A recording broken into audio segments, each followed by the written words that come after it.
Alright, so we start with a flashback. 2 years ago, our guy was in a terrible car accident with his family. He says he woke up in a completely different world, and in this new world, he became a hero. He even completed some big mission that the gods gave him. For his reward, he asked for the ability to travel between the worlds whenever he wanted. To him, this other world felt warm. It gave him a feeling of peace he was missing, because back in his world, the aftermath of the crash was devastating. He wakes up in a hospital bed. It turns out only he and his siblings survived the accident. We see them standing at their parents' funeral. Man, that is rough. He explains that whenever he needed comfort, he would just go back to the other world, and he would just fight. He took on all sorts of monsters. He fulfilled every request the gods had for him. This is how he became their contractor, and now we see him in the present, just chilling on this giant beast. His movements are described as swift and precise. And then a clean white shoe steps into frame. A man in a crisp white suit stands over the battlefield. He calls out to our guy, contractor Youngwon. Youngwon hops off the beast. The man in white says the gods told him it was a big one. Youngwon just says yeah, it got pretty rough. The man looks out at the destruction and agrees. He asks if Youngwon wants money for this job too, but from way up on the monster skull our guy says no. He says for this job his payment will be something different. He wants to retire. The god representative asks him why he would do that. Youngwon explains that his sibling is going through a tough time and needs him. The man looks thoughtful and says he understands. Our guy is surprised he is taking it so well. The man says he is sad to see him go but is grateful for his service. Youngwon gives him a little smile and thanks him for everything. And then we jump forward 1 month later. He is back in his apartment when someone brings him food, but he just lies there on the couch staring at his phone.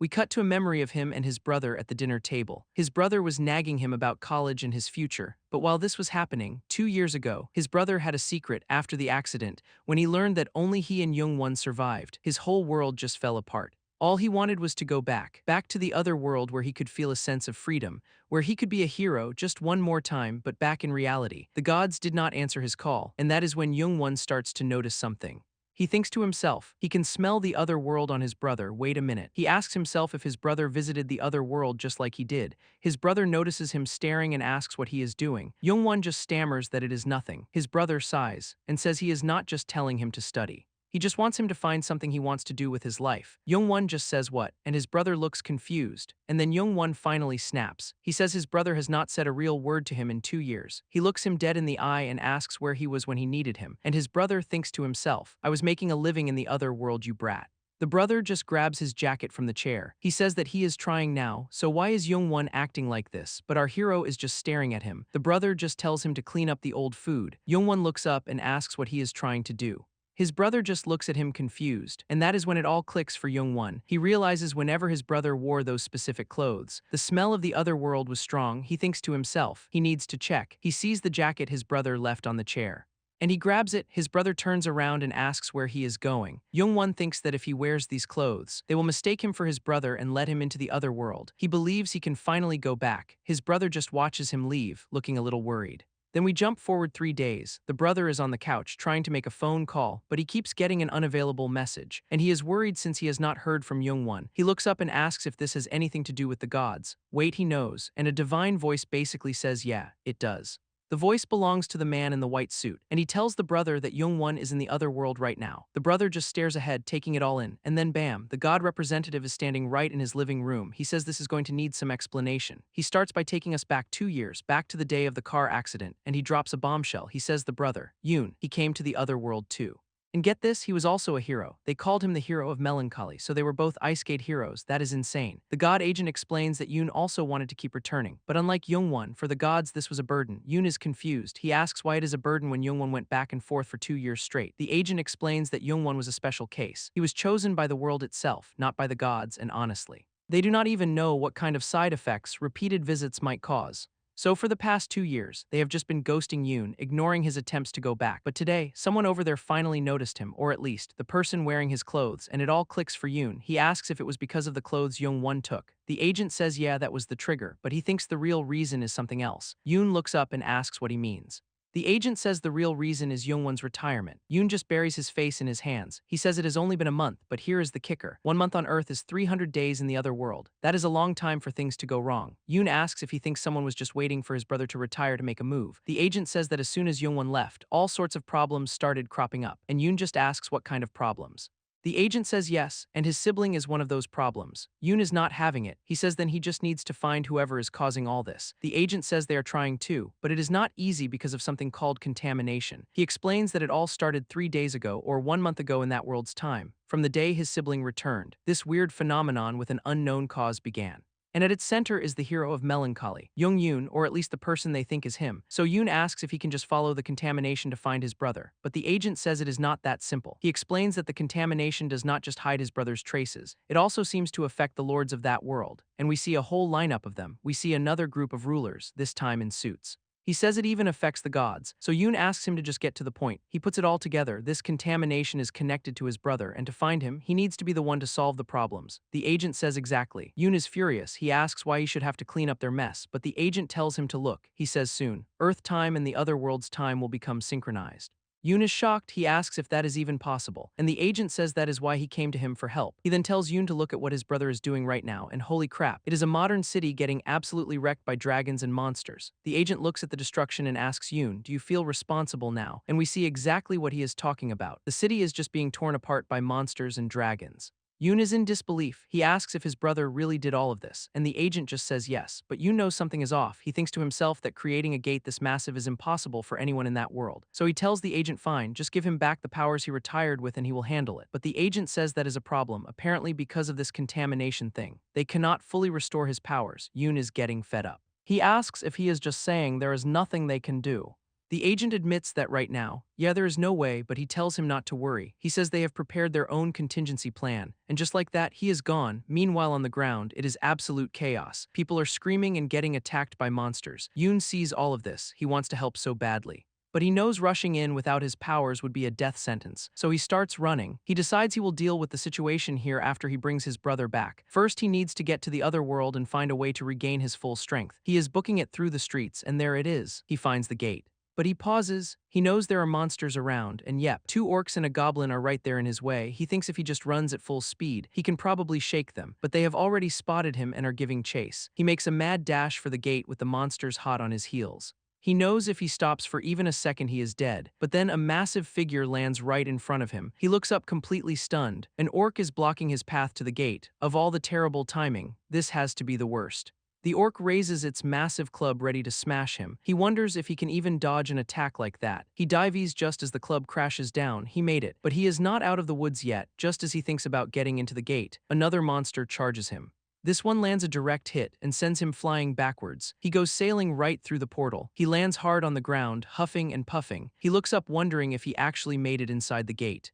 He tries to get up quickly before the monsters can follow him, but when he turns around, the gate is gone. He is confused. He asks himself why the gate disappeared. This has never happened before. Something is definitely wrong. He wonders if this is also because of that contamination thing. He remembers what he used to be like, the power he used to wield. He could take on entire armies by himself. He thinks to himself that just a month ago this would have been nothing, but now he just feels the pain from his landing. He grabs his back. Man, that landing really did a number on him. He knows he is not badly hurt, but in his current state, even a single orc would be a huge problem. He almost forgot. He is just a regular person now. But then his hero senses kick in. He hears something. He quickly ducks behind a large rock for cover. He peeks out to see what is making the noise. He listens closely. He can hear 4 of them, and from the sound of their footsteps, they must be small. He looks down the cavern and sees them. Yep, it is a group of goblins. He thinks to himself that they are quick, but he can probably handle them. As long as he keeps his distance, he should be fine. But then he sees it. A goblin lunges right at him. He manages to dodge out of the way just in time. But another one appears from the shadows, and he sees the whole setup. A bunch of them are guarding some kind of altar. He is confused. He wonders where they all came from. He knows for a fact that this cave only has one path, and that is when it hits him. He looks ahead and the entire path forward is just gone. It is a dead end. How is that possible? Before he can even process it, another goblin charges him. Man, he is so done with this day. But then a blue aura starts to flare up around him.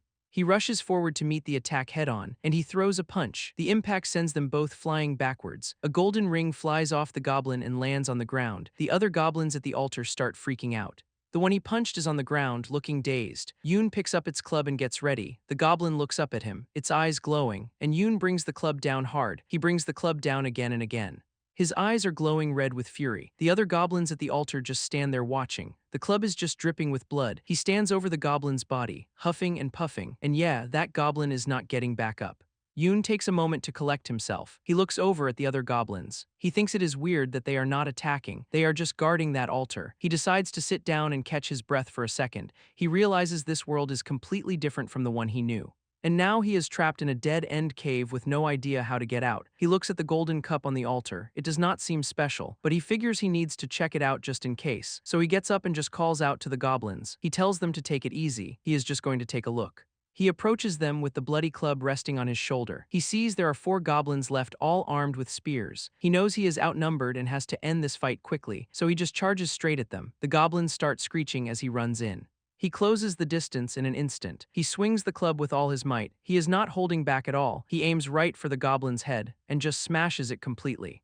Another goblin immediately rushes in to attack. The 2 in the back just raise their spears, and one of them throws it right at him. So now he has a goblin charging and a spear flying at his face, but he looks completely unfazed. He dodges the goblin's attack and catches the spear right out of the air. Now he is the one with the spear. He gets into a throwing stance and sends it flying right back at them. The spear flies true and hits the goblin in the back, and Yoon is already moving on to the next one. He closes the distance on the last goblin by the altar. The little guy just screams. He knows what is coming. Yoon swings the club down with full force. It connects right on the goblin's head. He tackles it straight to the ground and just grinds its face into the dirt. Yeah, this is just pure overkill. The goblin is trying to gurgle out some last words. Its hand starts to go limp, and it falls to the ground. He stands over the body completely exhausted. He finally makes his way over to the altar. He looks at the cup and says he wishes a gate would open. He reaches out and touches the chalice, and the entire cave just erupts in a blinding golden light. He has to cover his eyes from the glare. Then a system window appears right in front of him. It is an item called the Forgotten Chalice. It purifies energy and has a hidden true power. He looks at the item and thinks that gods always have to make things so difficult. Then the scene cuts away completely. We see paramedics carrying someone on a stretcher. It is a chaotic scene at night. An ambulance is waiting in a trash street, and we see this new guy hiding behind a wall. He is thinking he needs to find Yoon and another gate. He walks out into the open wondering if all the gates have been cleared already. A voice from off-screen says he looks like he has been through hell. It is an old man in a white suit. The guy asks what he wants, and the old man says he found a way to restore his power. He looks annoyed, but he is definitely listening. The old man tells him it is not a bad deal. Then he starts explaining. He says Earth now has a system called awakening. Mana from another world flows through the gates to Earth, and it draws out the potential that people have. This authority from the gods is what turns regular humans into awakened, and these awakeners are the ones who fight the monsters coming from the gates. So the guy just asks him straight up, how is he going to restore his power? The old man holds out his hand and a glowing item appears. He says it is a single-person gate. He also tells him that he has enabled his inventory. The guy is confused and asks how Yoon is supposed to use this, but the old man says this is the best he could do with his remaining authority. He explains that this item is what he will need to find Yoon, but there is a problem. The guy points out that this item alone will not give him his power back. The old man says he is right. For that part, he will have to use the system, but our guy says he is not an awakener, and the old man explains that even gods cannot be exceptions to the system's rules. The old man hands him a necklace, saying all his requests and rewards will come through this. He looks at the necklace as the old man explains that as a reward he will be able to use his original powers. The old man says he knows he has questions, but they are both in a hurry, so he tells him to just go to a place called the Butterfly Forest for now, and then a quest window pops up right in front of him. It says the contamination level is low, so it should be an easy investigation. The scene changes to a village near the Butterfly Forest, and a blue gate just rumbles into existence. A single foot steps out of the portal, and our guy emerges surrounded by this intense blue aura. He walks into the seemingly quiet village. He seems to be on high alert, and for good reason. He is immediately surrounded by villagers with torches. Yeah, they have him completely boxed in. The scene cuts to the nearby forest under the moonlight. Someone is sprinting through the trees. It is one of the villagers. He is running for his life. He is panicking, saying he has to go tell them something, but then he trips on a root, and some kind of wolf monster with glowing eyes just lunges at him. The poor guy is scrambling on the ground trying to get away, but it is way too late. This massive wolf creature is just towering over him. He is so terrified he can barely even get a word out. And then the screen just cuts to black. So it seems whatever happened with that villager getting attacked was a flashback or a different scene entirely. Because back in the village, our guy and the townsfolk have actually calmed down. The lead villager asks him what he is doing out here in the forest. Our guy just says he is looking for someone, and so they start walking together. The villager stops and says they have arrived. They are standing at the entrance to the Butterfly Forest. The villager offers to go with him as a guide. He starts explaining that the forest is special. It is the only place where a key ingredient for mana potions grows. He says it used to be a totally safe place with no monsters. But recently something changed. Now the butterflies attack anyone who touches the mushrooms. Our guy wonders if the butterflies have been affected by the contamination he is supposed to be investigating. But as he reaches for one, the villager grabs his arm. He warns him not to touch them because their wings are razor sharp. Jacket guy asks if it could be the mushrooms, but the villager says they are fine. He thinks the only possibility is that the butterflies themselves have changed. With that, they head deeper into the spooky-looking woods, and then something just rushes past them in a blur. He immediately calls the villager out, saying he was told there were no other monsters, and it looks like he was right to be suspicious because another group of villagers comes running out of the woods. Our guy asks if these are the other villagers. The guide asks them what happened. The new villager explains that they were attacked by the butterflies, but the guide is confused, saying they have never attacked first before. The guy admits he got greedy and tried to take the mushrooms. He says they will have to search for their missing friend in the morning. Yeah, the guide does not look happy about that at all. The villager then tells our guy he should just come back in the morning too, but he just says he does not have time to spare. And with that, he heads deeper into the forest. The guide has no choice but to follow him. Our guy is completely focused on the mission. As they run, they come across something on the path. It is a mangled body, and he asks if butterflies really did this. He turns to the guide and asks again if he is sure there are no other monsters. The guide finally admits that he might be right. Our guy looks off into the distance. He asks the guide what is over there. The guide looks and says the atmosphere feels a bit different. The guide explains that is the deepest part of the forest where it connects to the mountains. He says it is also where the blue fluorescent mushrooms grow in clusters. Our guy is just hoping he can find some trace of Yoon in there. He asks if it is possible that monsters came down from those mountains. The guide admits that normally he would say no, but right now he cannot be sure. So our guy just crosses his arms and says they better go check it out. He takes a step forward. As they walk deeper, the guide notes that there are no clues to go on. Our guy wonders if the contamination could really erase traces so completely. But then the guide suddenly grabs his arm to stop him. He asks what is wrong, and the guide just looks ahead nervously. His eyes are narrowed. He has definitely spotted something. He says there are a lot more droppings on the ground than usual. Our guy asks if that is a dangerous sign. The guide explains that normally you would just see a light sprinkling of it, but he has never seen it this thick before. The entire area is glowing.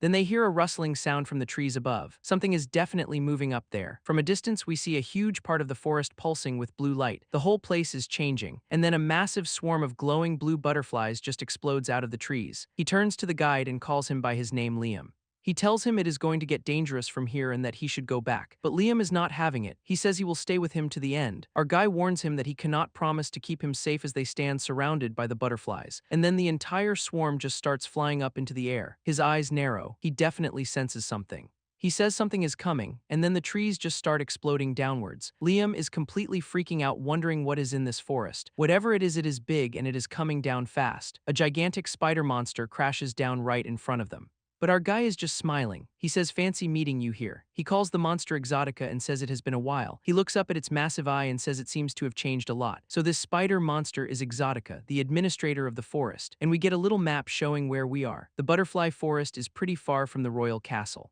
Apparently she is also the queen of the butterflies, which makes a lot of sense. He wonders why she would come all the way out here as her massive leg comes crashing down, but our guy is not even flinching. He just cocks back his fist, and he straight up punches her leg, stopping the attack cold. Liam the guide is just staring in disbelief that he actually blocked it. But then he gets completely swarmed by the razor-wing butterflies, and he has no choice but to turn and run for his life. Meanwhile, our guy is still holding back the spider queen, wondering why she is so tough. The monster lets out a huge shriek. The ground just explodes from the sheer force of its attack. It brings down another one of its massive legs. Our guy has to leap back to dodge the blow. He looks around frantically, asking where Liam went. He is annoyed, wondering why the guide even had a sword if he was not going to fight. And in the distance, we see Liam still running from the swarm with the monster right behind him. Our guy sees the danger and yells out Liam's name. Liam just looks back, totally confused, and that is when the queen brings her leg down in a devastating slash. The dust and debris from the attack starts to settle, and as it clears, we see that Liam is actually okay. He is on the ground coughing, but he is alive. Our guy is right there with him, telling him to be quiet. He tells Liam that he is going to distract the monster and that he needs to run. Liam looks back, asking what will happen to him. Our guy just says he will only get in the way if he stays. He tells him to go back and warn the other villagers, and then he literally just picks him up and throws him to safety. Liam goes flying through the air away from the fight. Our guy turns back to face the queen with a look of pure determination, and then we get another flashback. Some guy in a suit tells him he can use a tiny bit of his power, and he asks just how tiny. The guy just says, "Well, you will not die." Back in the present, debris is falling all around him. He is on the ground coughing, thinking it was just barely enough to survive. Liam sees this from a distance and yells out asking if he is okay, but our guy just screams at him to go. Liam just stands there looking up at the massive spider queen, totally overwhelmed. As Liam runs for his life, the queen just watches him go. Our guy is still on the ground thinking about Exotica.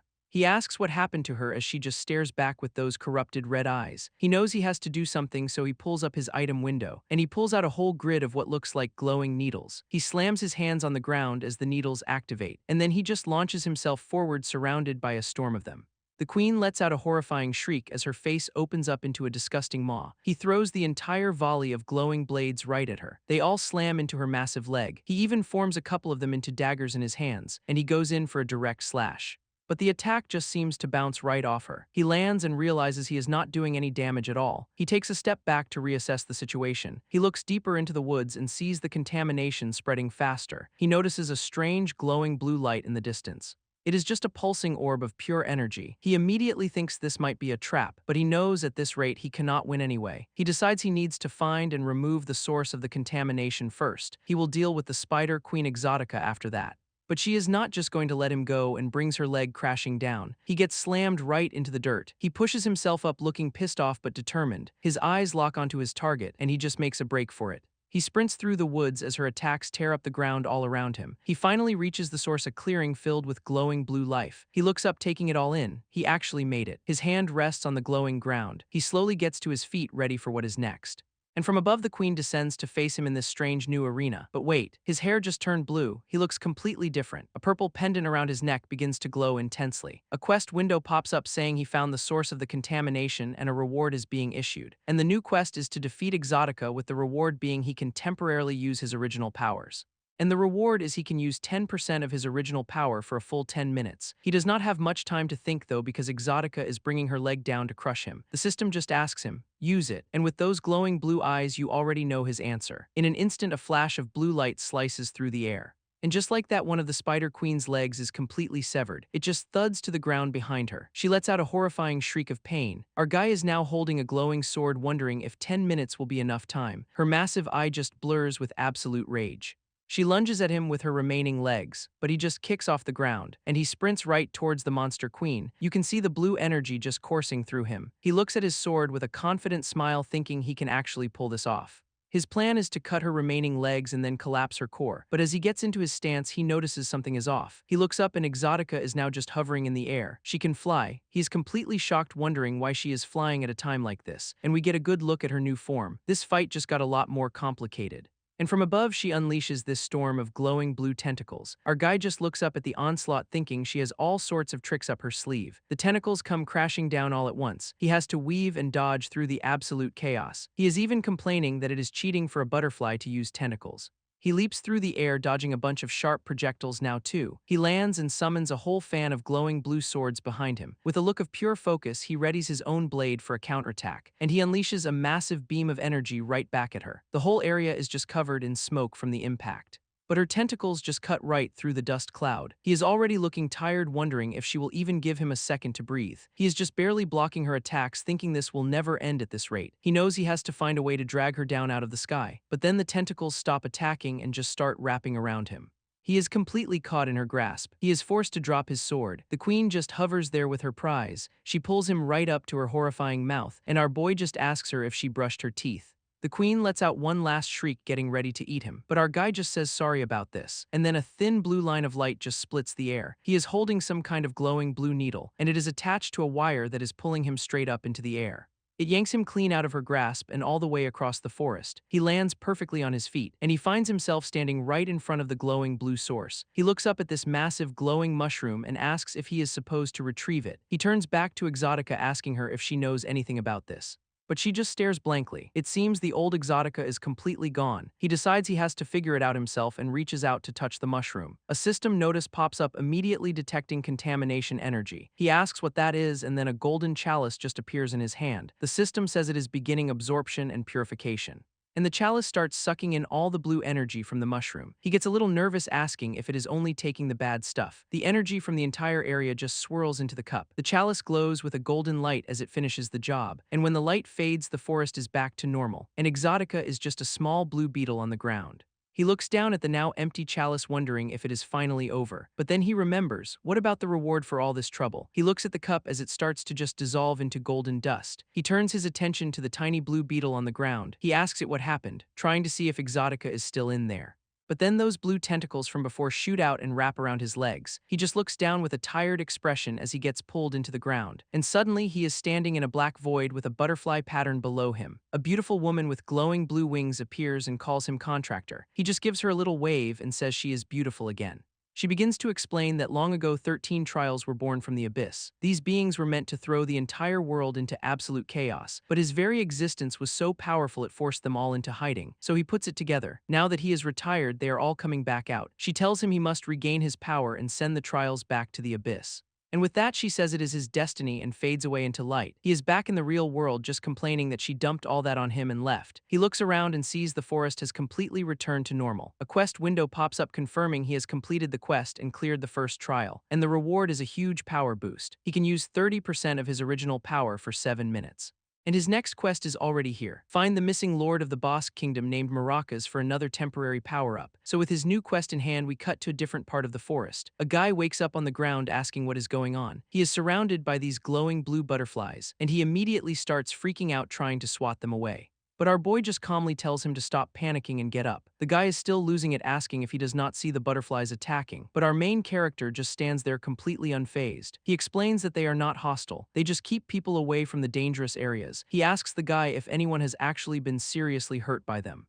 And the villager thinks back and realizes that he is right. He then asks what happened to the monster, and our guy just says it is handled. He tells him the forest is back to normal and the mushrooms will grow again. We then see the villager has made it back to his town. He tells everyone he is okay, just a few scratches. He reassures them that the forest is safe now, but then one of them asks what happened to the person who was with him. The guy covers for him, saying he was looking for someone and left for the plains. And elsewhere a countdown begins. 3, 2, 1. And a system notice pops up saying the reward's time limit has ended. And just as his power boost runs out, he goes plummeting back down to the ground. He lands with a thud, just completely wiped out. He is so tired he just wants to take a nap right there. But he starts thinking about that reward. 30% of his power means the next quest is no joke. He realizes he might even have to fight this Lord Maracas guy, but before he can even get up, a sword just appears out of nowhere, and it is pointed right at his neck. Whoops. A woman is standing over him, telling him she is not a suspicious person, which is exactly what a suspicious person would say. She asks if he was the one she saw moving at high speed earlier. She is giving him a real intense stare down, and our boy just gives her a little laugh. He is not worried at all. She seems to buy it and puts her sword away. She just turns and tells him to follow her. He just sits there for a second watching her go. She leads him to a small campsite set up in the forest, and one of the guys by the fire says she is finally back. They call her Claire and ask how her scouting mission went. She tells them she did not find anything unusual nearby, but then the big redhead asks where she found our main character. He is clearly not convinced. Claire just says there is nothing off about him at all. The big guy tells him to have a seat and get comfortable. They are all gathered around a nice warm campfire. Our boy takes a seat with the group. Looks like a whole party of mercenaries. He takes a sip from the cup they gave him. He is not worried at all. We see a sword lying on the ground nearby. And yeah, they have got wagons and tents set up. A proper caravan. He asks if they are mercenaries. The redhead confirms it. They are working as escorts for a merchant caravan. So our guy asks a pretty good question. Why are they being so trusting of a total stranger? He even asks if they think he could actually win a fight against them. The big guy just gives him this little smirk, and then the whole squad just glares at him with glowing red eyes. Oh, okay, that is why our boy immediately gets it. They are not just mercenaries, they are all monsters in human form. The leader says that besides that, they trust Claire's judgment. The tension breaks and everyone just chills for a second. But then the big guy crushes his cup, getting right down to business. He asks what our hero was doing out so late. He straight up asks if he is part of the Demon King's army. Our guy just calmly says he was on his way to the plains. Another one of the mercenaries questions that. Why would anyone go to the plains at this time of night? And our boy just looks back, asking if there is some kind of problem with that. The big redhead just strokes his beard. He explains that the plains are suffering from a mysterious blight that is making everything unlivable. Another guy adds that the villages near the royal castle are already completely abandoned. So the redhead admits they just used this escort job as an excuse to get out of there too. And our hero puts it all together. Contamination. The quest is leading him on the trail of someone named Yoon. Meanwhile, in a nearby tent, the merchant they are escorting is looking over a map. We see the map is just covered in red X marks. He says the kingdom's blight is spreading so fast it is almost beyond recovery. So their plan is to rest near the forest, then cross the border into another country. He is trying to figure out if they should take a ship from Larks or Drenia. He just stands there planning their escape route. Back at the campfire, the redhead just starts laughing. He says he was worried our guy was part of the Demon King's army, but he is clearly just clueless. So another one of the mercenaries asks who he actually is then. Just then the merchant steps out of the tent and asks who this new man is. He gets a good look at our hero's face. Our guy just looks back at him, and the merchant's eyes go wide. He asks if he is a hero. Our hero looks just as shocked and asks if his name is Roll. Well, this just got a whole lot more complicated. Roll explains that he is looking for his younger brother who ran away from home. The whole camp just sits there in silence taking this all in. The merc leader and the guy with glasses exchange a look. They are not sure they heard that right. The big redhead just scoffs, asking if crossing between worlds is really that easy. Roll says he does not know how, but he heard his brother came through the plains, so he hoped the Lord would know something. But the elf guy delivers the bad news. Meeting the Lord is impossible because he has gone missing. Claire even adds that there are rumors that he might be dead. Our hero is completely floored. The Lord is dead, and we get a little backstory on this Earth Lord Maracas. They say wherever his feet touch the ground, life would just spring up around him. He was so powerful he could turn entire wastelands into lush forests. Our boy thinks to himself that a guy with that much influence would not just crumble so easily. And then it clicks. He wonders if one of the trials is responsible for corrupting the land. He thinks back to Exotica and questions if the trials really have that much power. He is just trying to piece this whole puzzle together. So he asks them to tell him more about what was going on when the Lord disappeared. The redhead leader figures it cannot hurt and agrees to tell him. He says it was the very same day the blight began. And he starts to recount that day when they were hired by the merchant caravan. So we flash back to that day. The big redhead is talking to the elf dude with glasses. The elf is telling him to be more careful, but the leader just calls him a nag. But then suddenly the ground starts shaking violently. The elf wonders if it is an earthquake. And even the horses start freaking out. The redhead leader runs over to help the merchant Roll, who fell over. The buildings all around them start to crack and fall apart, and a huge chunk of a building comes crashing down towards them. The big guy summons a glowing spear, asking if they are under attack. He throws up a barrier to block the falling rubble. The elf shouts out to his master. He is clearly worried about him, but the leader just grabs him and tells him to get the merchants to safety. The elf asks what he is going to do, and he says he will check out the situation and catch up. So the elf and the others run off through the crumbling city. The leader stands there alone, wondering if this is an attack from the Demon King. He starts running towards the castle to see what is going on. He is moving fast, but he stops dead in his tracks, just completely shocked by what he sees. The entire ground is being ripped apart, rising up into the sky. This is insane. The redhead finishes his story back at the campfire. He explains after that day the blight began and everyone just left. Our hero listens quietly as he is told the plains are now just barren land. The merc leader wishes him luck on his quest. The merchant Roll and Claire also say their goodbyes, telling him to be careful. Our hero turns to leave, thinking about where he needs to go. He heads off on his own into the wilderness, and he arrives at the plains, and wow, they were not lying. This place is a total wasteland. He looks at the dead landscape and is reminded of Exotica. He wonders if Lord Maracas encountered a trial that was already ravaged by this blight. He pulls up his quest window again and realizes it just says Maracas is missing, not dead. He takes a step forward onto the dusty ground. He just stands there, taking in the massive scale of the destruction. His eyes narrow with determination. Then we get a flash of a memory, a beautiful green field with two figures standing in it. It is two mysterious people in hoods having a discussion. One of them starts gathering this dark purple swirling energy. He launches the energy towards the other figure, who is standing on some kind of altar. The second figure throws their arms wide and the ground beneath them begins to shatter and glow. And then the entire landscape just erupts upwards into the sky. So this is what happened. The purple energy tears through the land, ripping huge chunks of earth right into the sky. Our hero recognizes this as Maracas' skill, the Great Wall. He thinks to himself that there is no doubt the Lord was here. He finds some lingering energy on the rocks and figures Maracas must have fought someone, but it is too old to get any real information from it. He looks out over the massive wasteland, wondering if he has to search this entire place. He stands among these giant, strange pillars of rock. He just cannot figure out what could have caused all of this. Then he realizes the pillars look like giant bones and horns, like from a monster, and just then the ground starts to rumble. Something is definitely happening. He knew something felt off about this place, and of course a quest window pops up right at this moment.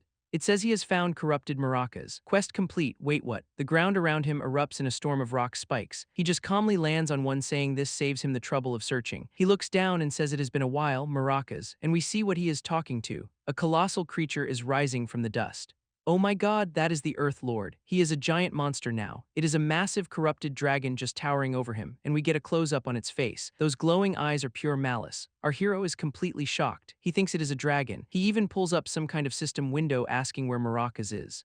He is getting so frustrated. He cannot find the guy he is looking for, and then the system gives him a new quest. Defeat the corrupted Earth Lord. This dragon is Maracas. Suddenly we are in a black void with our hero just floating there, and this other version of him appears, saying if he was called from the start, none of this would have happened. Our hero's eyes snap open, and he thinks a name, Barha.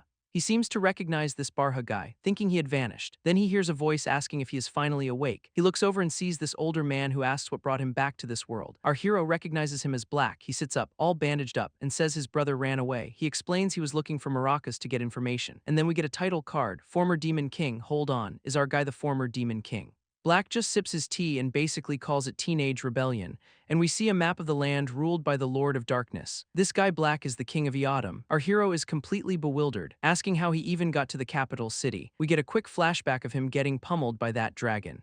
He was clearly losing that fight, but then Black showed up, reaching out with his dark energy, and he just grabbed our hero and teleported him right out of there, back in the present. Black admits that watching him get beaten up was pretty entertaining. Our guy calls him cold for that, and asks what Black was even doing there in the first place. Black says he was also there to meet Maracas, and then asks if our hero knows about the trials, and our hero is just confused, wondering why everyone seems to know about the trials when he just learned about them. Black says that makes things a lot easier to explain, and then he drops a bomb. He believes one of the trials was Maracas himself. Our hero is just completely stunned by that.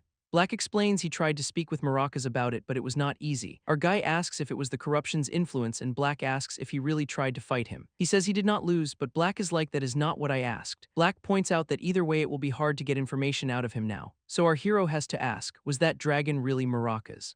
Black calmly sips his tea and says he is surprised he has never seen his true form, and that it is not a dragon, it is a serpent. Our guy is just like, in what way? What is the difference? Black just changes the subject, asking what his plan is now. He says from what he saw, the rumors about our hero losing his power seem true, and our boy admits that is why he was planning to train somewhere first. Black strokes his beard and thinks for a moment. Then he tells him that maybe he can help. But first he tells him to get some rest and they will talk later. So a few days later, we see them on the outskirts of Eotum. They are walking, and Black is a little bummed that our guy did not want to wear the traditional clothes. Our hero is just confused, asking why Eastern continent clothing is considered traditional here. Black just says it is where his heart belongs. Apparently he became obsessed with the culture after visiting. Black explains that since he cannot go there anymore, this is his way of reliving it. And we get a little lore drop about the Eastern continent. It is apparently like a martial arts world straight out of a wuxia story. A map shows the two lands, used to be connected by something called the White Mountain. But then one day the connection just vanished, severing the link between the worlds. Black says it is a good thing some Easterners settled here, or they would have lost all contact, and our boy just thinks to himself, good thing he does not know I am the one who broke it. Wait, what? Just then someone calls out to a guy named Ian, who turns around, and we see them all meeting in a clearing. Ian asks Black how the heroes are doing. Black introduces our hero, saying this is Ian, and he will be helping with his training. So they introduce themselves. The new guy is Ian, and our hero says his name is Youngwon. Black tells Youngwon that Ian has excellent reflexes and will be a good partner to get his instincts back. Then Black pulls Ian aside to have a quick word with him. Ian listens with his arms crossed as our boy just waits in the background. Youngwon overhears the conversation. Black says Ian is about on par with a guy named Erickson, and that most heroes are not even close to his level. Our hero looks on thoughtfully, wondering what the other heroes are like. He glances over and sees a few other people getting absolutely tossed around by Ian. He thinks to himself that looks rough and that they are in for some hard training. Suddenly a hand rests on his shoulder. It is Black, telling him to try not to cause any trouble, and Youngwon is like, what do you take me for? Black just leans in and asks if he really wants an answer to that question. He walks off, telling him to just focus on the training. As the other trainees look on from the trees, Black explains that these other people were summoned as heroes to a place called Tania. Apparently some circumstances led them to request training from Black's kingdom. One of the heroes asks Ian why he is even here, saying he does not seem like a guide. Ian just says it was a personal request from the Lord and he saw no reason to say no, and just then something big steps out from the bushes. The hero then asks Ian what his relationship with the Lord is, but before he can answer, a different trainee yells for everyone to prepare for battle. Oh boy, 3 giant bears with glowing purple eyes step out of the forest. The blonde hero Garen just scoffs, asking what the big deal is over 3 bears. Another guy named Lannis is told to take the right flank, and he seems pretty confident too, and a woman named Songhwa is told to cover them from the rear. The trainees all move into position, ready for a fight, but Ian just plants his spear into the ground. And then he launches himself straight up into the sky, like a rocket. One of the corrupted bears lets out a massive roar. Ian comes flying back down, spear first. He slams into the ground with a huge explosion of blue energy. The blast hits one of the bears dead on. Garen is totally hyped now, cheering for their guide. Youngwon just watches with his arms crossed, thinking Tanya just dumped their problem heroes on them. Ian lands and immediately faces off against another one of the bears. He unleashes a massive glowing slash with his spear, and Youngwon just watches thinking this is a perfect chance to see what these heroes can do. Ian does not even hesitate. He is already moving on to the next one. He just zips right between the last two bears. His spear glows with that same blue energy. He unleashes a powerful swing, and it connects right with the bear's head, piercing straight through its skull. The second bear goes down roaring, and Ian is already spinning for his next attack. He just leaves a trail of blue light as he slices through the last bear. He is not even going for kill shots, just disabling them. Youngwon notices this, thinking he is targeting joints and tendons to slow them down, but he wonders why he would even bother. Then some kind of skill window pops up for the other heroes, asking if they should get moving, and we see them, all glowing with blue energy, ready to jump in. Oh, Youngwon realizes what is happening. It is a skill called Experience Steal. He thinks to himself that some habits never change. The last bear lets out a furious roar. It lunges right for Ian, but Ian just looks back at it, completely calm, and that is when the other heroes finally make their move. The blonde knight Garen and the spear guy Lannis jump in to engage the final bear. It is wounded, but it is definitely not out of the fight yet. The bear's eyes are just glowing with pure rage, but Garen just smirks, saying a guide cannot even handle one beast. He brings his glowing sword down, telling Ian to stick to guiding. The blade slams into the ground, and it lands right on the bear's head. He plants his boot on the fallen beast, and he announces that the hero has appeared. This guy's ego is massive, but someone is definitely not happy about that. The remaining heroes move in on the last bear. The woman with 2 daggers zips past and gets a hit in, and the mage unleashes a wind cutter spell. A huge blast of wind magic shoots forward. The heroes all congratulate themselves, saying they got good experience thanks to their guide, but Ian just grips his spear and calls out Garen's name. He tells him not to casually call himself a hero. Garen just mocks him, asking if a hero is his lifesaver or something. He gets right in Ian's face, asking if he wants to be a hero himself. Our boy Youngwon is just watching all of this go down from a distance. He is completely confused, wondering why Ian is so upset after he was the one stealing the experience. He just stands there in the clearing watching this whole mess unfold. But as he watches this whole thing go down, our hero senses something, a familiar power coming from Ian. The moment passes though as Ian just tells him they are done here and it is time to go. As they walk off, one of the other heroes yells at their guide to hurry up. Wow, the disrespect. Youngwon glances back, wondering if he just imagined that feeling he got from Ian. They continue on their way through the woods, and they pass a small clearing with a memorial stone. We see 2 names carved into the stone, Chialsu and Younghee. Later that night, the entire group has set up camp for the evening. Ian pulls out a bag of rations. Youngwon asks if all they have to eat is jerky, and Ian just says yes. Meanwhile, the Tanya heroes are having a full-on feast by their campfire. Youngwon looks over and asks if that is meat they are eating, and Ian agrees that it looks pretty delicious. Youngwon suggests they should go get some too, but Ian just says jerky is also meat. This guy is a riot. Our boy is just not having it with that answer. Just then, someone from the other campfire calls out to the newbie. It is Garen, holding up a piece of meat on a fork and saying he is looking forward to working with him. Youngwon just stares back at him, completely unimpressed, and then he slowly gets to his feet. He starts walking over towards their campfire. Oh boy, here we go. Garen looks up at our boy and just asks why he even came over, and then he offers him a bite of meat with this incredibly punchable smirk. Youngwon just stares back at him, completely deadpan. You can practically hear Black's voice in his head begging him to please just focus on training, so he just turns around and walks off, telling them to enjoy their meal. And of course, Blondie calls him a coward. The other heroes watch him go, wondering if he is even a hero, and they decide he does not look like one. Garen just says it does not matter anyway, he is just their errand boy. He even tries to get Ian to agree with him, but Ian just straight up ignores him and says he is going to go scout the area. Oh, Garen is so mad he is literally bending his fork. One of the women asks if Ian wants her to come along if he is scared, and he just claps back, asking if she is not the scarier one. Oof, and with that, Ian just vanishes into the night. Meanwhile, our boy is off on his own, practicing his martial arts in a clearing. He is still thinking about that strange power he felt from Ian, wondering if it was some kind of contamination from a trial, but he dismisses the idea, saying something called the chalice would have reacted. But he is not even sure how accurate it is. He decides he cannot rely on it. He needs to raise his own power as quickly as he can. He thinks to himself that he has done this all before, so it should not be that hard. He takes a deep breath to focus. He just needs to start over from the very beginning, feeling out the Kai and mana, and this massive wave of blue energy just starts swirling all around him. Here we go. He plants his feet firmly on the ground, thinking he needs to build a solid foundation first. He just keeps practicing, repeating the same motions over and over again. He tells himself he is going to keep going until he gets it right, and then he unleashes a massive whirlwind of energy. But he seems a little disappointed, wondering if a strong gust is still his limit. He thinks at this rate he should be able to reach the next level soon enough. And then he asks someone else if they agree. Wait, who is he talking to? Oh snap, it is Ian, just standing there watching him with glowing eyes. Sometime later that night, Youngwon confronts Ian in a clearing, asking if he was ordered to keep an eye on him, and Ian is just like, yeah, pretty much. Youngwon just stands there, hands on his hips, not even surprised. And Ian has this little smirk on his face. He says he saw Young-won training earlier and did not want to interrupt. Our boy just closes his eyes and says, so you can joke around too, huh? He remembers Black's words about Ian's excellent reflexes, and then he cracks his knuckles. He gets into a stance and says, since you are here, how about a quick spar? Ian just plants his spear, its blade glowing with blue energy. He looks dead serious and says, let us begin. And they are off, a blur of motion. The two of them clash in the forest, spear versus fist. A flurry of strikes. Youngwon blocks a blow, looking completely focused, but then Ian stops and asks him what his current level is. Youngwon deflects a blast of energy from the spear. He looks down at his slightly torn sleeve and says now is not really the time for that. But Ian insists, saying he needs to know his state to train him properly. So Youngwon pauses and explains that unfortunately, the only ability he has is inventory, and as they clash again he adds that because of that, he cannot even check his own level. Youngwon realizes Ian is deliberately making his movements bigger than they need to be. He wonders if it is for training purposes or if the guy is just showing off. And wait a second, someone is watching them from the trees. Ian asks how he can help as he brings his staff down, and our boy thinks on that word, help, he deflects the blow, and then he gets an idea. He tells Ian he might need help with something completely different from training. Ian asks what kind of help he is talking about. Youngwon dodges another wide swing. Ian keeps up the pressure, but Youngwon counters with a kick of his own.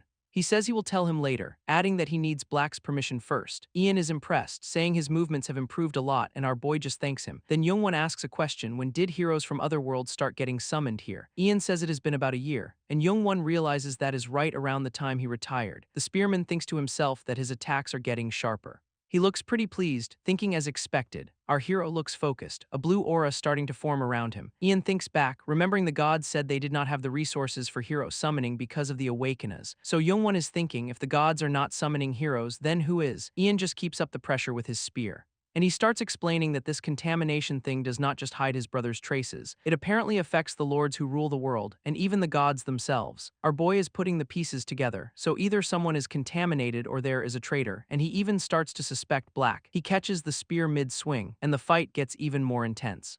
Ian is actually surprised, thinking to himself that Youngwon got faster, but he does not let it distract him. He thinks training comes first, even if someone is watching. Wait, who is that? Youngwon realizes now. There was a specific reason Black paired him up with Ian. He asks about the demon kings while they fight, and Ian says they have been quiet, but he does mention that mutated monsters have been popping up lately. Ian says the Lord is calling it contamination, and Youngwon connects it to the contamination back in Eotum. He powers up his fist, wondering just how much Black really knows about all this, and Ian looks genuinely shocked by the power spike. Youngwon's fist connects with the spear, and it creates a huge shockwave of energy. Ian gets pushed back from the sheer force of the blow. He looks at our hero with a new level of seriousness, asking what his relationship with the Lord is. Youngwon says he cannot explain everything, but they have a connection from way back, and he only asked for help because something important came up. Ian notes that our boy seems to be holding some things back. Youngwon just shrugs it off, saying of course he is, and that it is probably harder for Black to talk about it anyway. With that, Ian decides to call it a night, telling him not to push himself too hard. Youngwon watches him leave, a little disappointed he did not get to see more of his moves, but as Ian walks away, he stops and glances back, not at Youngwon, but towards the other heroes in the distance. We cut over to their little campsite. A couple of them are just chilling by the fire, drinking. One of the women points out he is the only one who brought alcohol. The redhead asks another woman what took her so long to get back. She explains she had to go far away for some privacy, and then complains about the lack of modern bathrooms. The blonde hero Garen says he actually likes it here, while the other girl misses her phone. He explains that on Earth there were just too many rules for him, and then we cut to the next day. We see a blade plunging into the hide of a bear. The heroes are standing around the corpses of the mutated bears from before. Looks like they handled them. Our boy lets out a big yawn, sarcastically saying he was told not to overdo it. He tells Ian it was actually pretty fun, and Ian warns him to stay on his toes for more mutants, and then someone calls out to him. It is Garen, now in full plate armor, yelling at Youngwon for hanging out in the back. He tells him that if he pulls his weight, it will make things easier for everyone else, and Youngwon just looks at him like, what? The blonde hero Garen tells him his role is to be a meat shield, and more of those corrupted bears start pouring out of the woods. Youngwon just gives him this completely unbothered look. He does a big stretch and tells Ian that he will join in, and that Ian should get some rest. He pats Ian on the shoulder, saying he is just going to wake himself up, and Ian tells him to get moving if he wants experience. So our boy just walks right past the other trainees, heading for the fight, and as he walks, a glowing spear starts to materialize in his hand. He says he has no intention of going easy on them like Ian did. Garen just watches him go, looking super ticked off.